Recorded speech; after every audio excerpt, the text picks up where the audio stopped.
resident basketball, one of our resident basketball experts Thank is you, now Mr. recognized. President. I rise on a question of personal collective privilege as well as a matter of national security. I took the time, and I'm grateful for the time given to me by Senator Robin Hood Padilla. That's why immediately after my speech, I would not wish to be interpolated to pave the way for Senator Padilla's own privileged speech, Mr. President. Mr. President, yesterday, we commemorated National Heroes Day, araw ng ating mga bayani. I went to a place somewhere in the north and I heard accolades for our living policemen, firemen, members of the armed forces, including medical health personnel. Not just our heroes in the great beyond. But Mr. President, for the last 48 hours, sans the basketball game last night of the victorious Gilas, I've been trying to convert the fleeting components of my wordless thoughts, perhaps with a tinge of anger, into patterns of conventional speech. Nagagalit po ako minsan, Mr. President. Bakit po? Noong nakaraang Biyernes, Sabado, ang laman po ng ating mga balita, halos wala na po akong sinusundang basahin dito dahil nasa dibdib ko po ito, ay tungkol po sa napakaraming pinaslang na miyembro ng Sandatahang Lakas ng Pilipinas sa Iloilo, kasama po ang ating ilang kapulisan. At ang nakakalungkot po dito, Mr. President, ang kapatid ng mastermind, Mr. President, ay miyembro ng isang mataas, pinuno ng isang mataas na ahensya ng pamahalaan. I am referring to the incumbent CHED Commissioner who is also a good friend of mine. I won't mention the name. Of course, you know the name of Popoy de Vera. Hindi ko na po babanggitin din, Mr. President, kung sino yung kapatid. Subalit, ang naging tugon, Mr. President, the immediate response coming from Chairman de Vera is that I have been, quote-unquote, in my own reformulation of his words, I have been estranged with my sister for the last 25 years. I never knew that she was a high-ranking member of the New People's Army in the underground. And I was never informed that she was a mastermind in the killings of some of our soldiers. The reason why, Mr. President, I'm saying this is that perhaps in other branches of government, in the hierarchy, within the hierarchy, in our bureaucracy, perhaps in the USEC, ASEC, directorial levels, there are still some of those in positions of power with siblings, with relatives who are members of terrorist organization. It may not be the New People's Army of or the Communist Party of the Philippines. It may be even your ordinary kidnap for ransom gangs. Or it may be the Abu Sayyaf or other terrorist organizations. Kaya ko po ito binabanggit, Mr. President, is that all of us, all of the government officials, even barangay captains, even our ordinary clerks, even a minor bureaucrat, every year, pursuant to existing laws, if I can remember it correctly, it's Republic Act 7163, every year we file a SALN, Statement of Assets and Liabilities. Ilalagay po natin doon, Mr. President, sino ba ang kapatid mong nasa pamahalaan? Hindi naman natin alam na minanalo kang pinsan na nandun sa malayong probinsya within the 4th degree of consanguinity. Ilalagay po natin doon, i-declare natin. Bakit po? Sangayon po sa ating saligang batas, nakalagay po doon, we have to declare relatives working in the government for purposes of transparency. And I think, Mr. President, there was even a Supreme Court case There was even a Supreme Court Chief Justice that was who was booted out of office because of inconsistencies within the SALN. I'm positing this legal notion, Mr. President, to perhaps trigger the imagination of the Civil Service Commission or even this chamber, Mr. President. Is it now the right time that we also require, when one enters the government through an appointment or an elective position, to perhaps declare, do you have a relative within the fourth degree of consanguinity who is a member of a terrorist organization? Who is a member, who is an affiliate of an organization that seeks to overthrow the Republic of the Philippines? Mr. President, a lot of us have applied for visas coming from several countries. If you apply for an Australian visa, you will be asked, are you a member of a paramilitary group that seeks to overthrow your government or any government overseas? Of course, your answer will be no.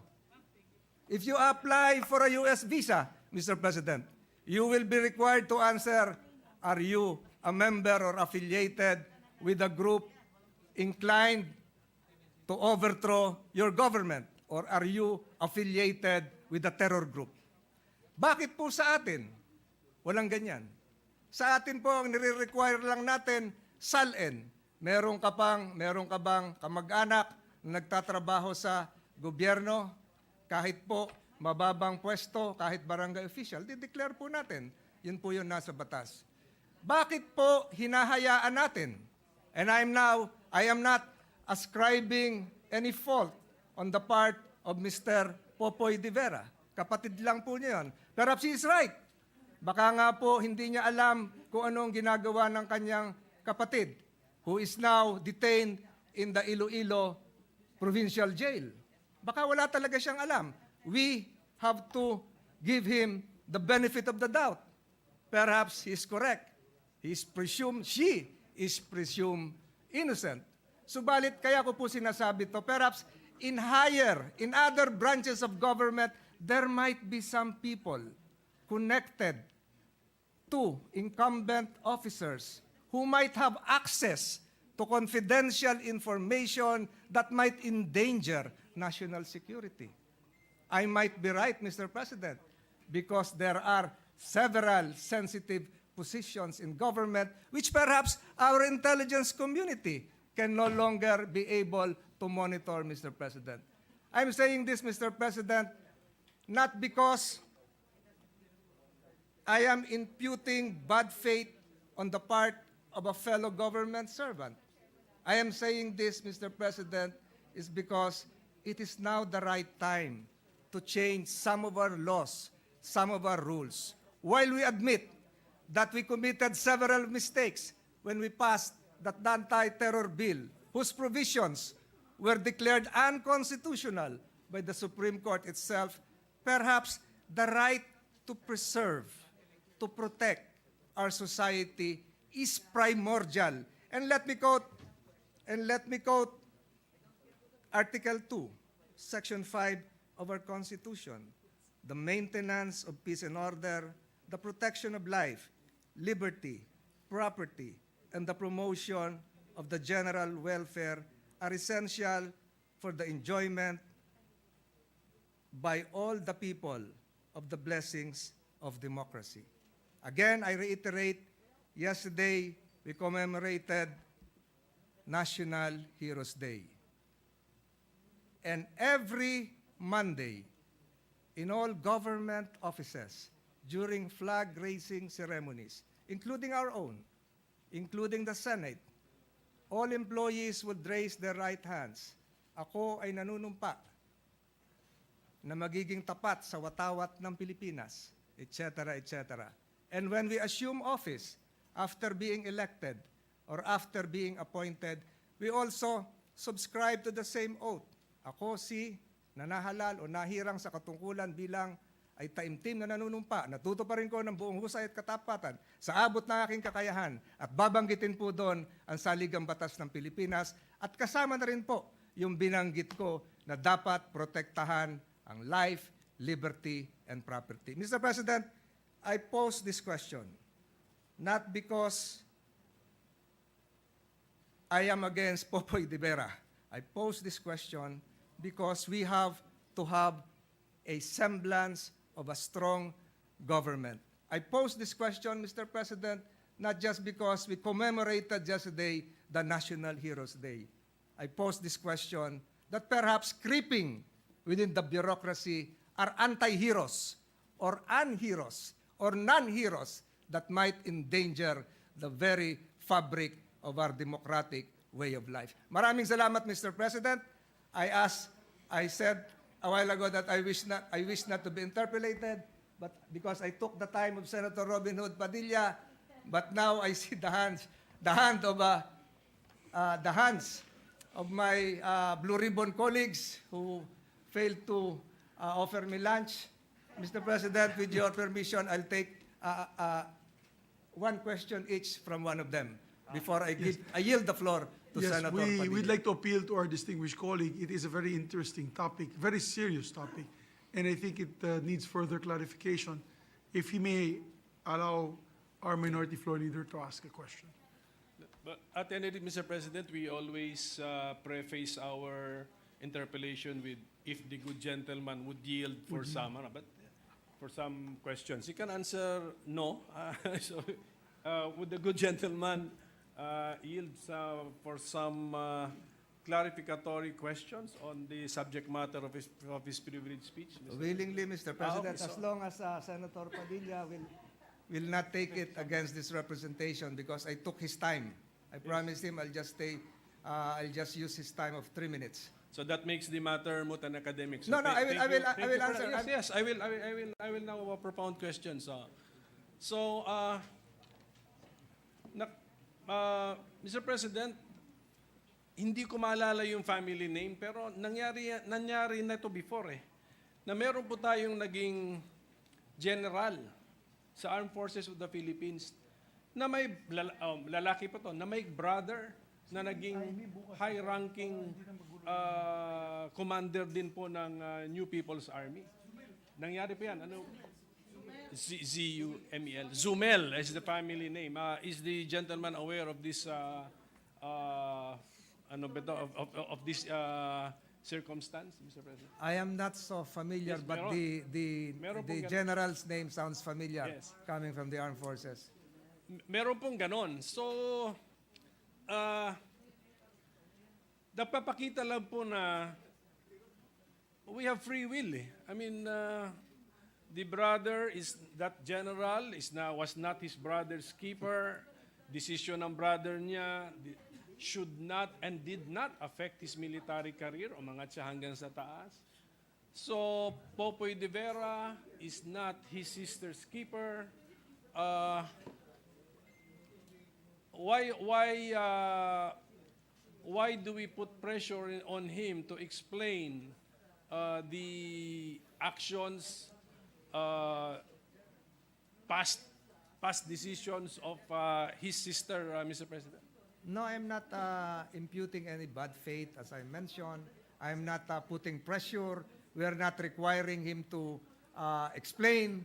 We are not asking for any clarification. He already said his piece, that he has been estranged with his sister for the last 25 years. What I'm saying is this, Mr. President. In the general scheme of things, if we are to pursue the Sal-en analogy to its fullest extent possible, we are being transparent with our siblings, with our relatives, within the 4th degree of sanguinity. Bakit hindi po natin isama yung makakaapekto sa national security? Kung lahat po ng mga nandito sa Senadong empleyado natin, kung meron silang kapatid na nagtatrabaho sa GSIS, dinideclare nila. Bakit hindi natin ma-require, even voluntarily, i-disclose kung meron tayong kamag-anak na napunta doon sa isang bahagi na gustong pabagsakin ang ating lipunan, na ating pinaglilingkuran. Well, Mr. President, ang matter of SALN is governed by law. Law yan eh. Ang laman ng SALN determined by law. Actually, yung SALN form natin does Yes. not accurately reflect the requirements of the law. So, if this is our concern, then nothing prevents us from filing an amendatory bill to make that a part of the SALN law. But ang worry ko nga ganito, if this had been required of that member of the Armed Forces of the Philippines, then would that have affected his career and never siya naging general? Because of decisions made by a brother and when he is not his brother's keeper. So what is going to be the value of such a declaration, Mr. President? Mr. President, perhaps that will not affect General Sumel's career path, but it would prove his mettle of patriotism. His full disclosure and transparency would show that he is not really his brother's keeper. His full disclosure of the circumstances surrounding his brother would probably put his other colleagues in having the right perspective towards General Zomel. I'm saying this, Mr. President, is because we have to have a disclosure that would perhaps remove in harm's way, possibly, other people who yesterday we considered also as national heroes. Bakit po, Mr. President, alam ko medyo komplikado po ito, baka hindi talaga sabihin, hindi po ba tama nung kagaya niyo po, Mr. President, kayo po ay nag-ibang bansa, pag-file nyo nga pag-apply nyo ng inyong visa, dinideclare nyo rin na wala akong kamag-anak na member ng ibang terrorist group. Australia at USA ang nabanggit ko kanina. Perhaps other countries would likewise require that. I don't know if the Department of Foreign Affairs is likewise requiring that for those entering the Philippines. Di ba ho? So, Mr. President, wala po ako nakikitang masama na magsabi ng totoo kung may kamag-anak kang miyembro ng isang grupo na sisira sa lipunan. Okay, Mr. President, I know the gentleman is in a hurry, but the merit and validity of the idea or the proposal will be tested when the bill is filed, amending the SALN law, and the corresponding committee report is reported out in the plenary. Or, Mr. President, even perhaps the Civil Service Commission can act motu proprio in the exercise of their constitutional functions, because the job of the civil service just refers to merit and fitness. Merit and fitness. And perhaps merit would likewise include that notion of honesty and transparency in disclosing circumstances concerning your siblings' affiliation with a terrorist organization, Mr. President. I have a different point of view, Mr. President, because as I have stated earlier, SALN is governed by law. May very specific law. Pati yung contents nun is determined by law. So, if we want additional content on our SALN, we amend the law. That is my position. But anyway, I thank the gentleman for giving me time. I know he's in a... Thank you, Mr. President. At least we are, from my point of view, na-clarify po yung iba kong... Again, I repeat, Mr. President, I am not against the incumbent chairman or commissioner. It just so happened that what transpired 25 years ago... 25 years ago. I'm really at a loss for words because Chairman Popoy de Vera is even espousing for the revival of the ROTC. He's been at the forefront. So, Kaya nga po, so before I terminate my interpellation, I want to make it clear, Chairman Popoy de Vera did nothing wrong. yes, I agree. He is not responsible for the actions of I his totally agree. sister. I totally agree. Siguro, incidentally lang siyang na-mention sa speech po ng ating kasama.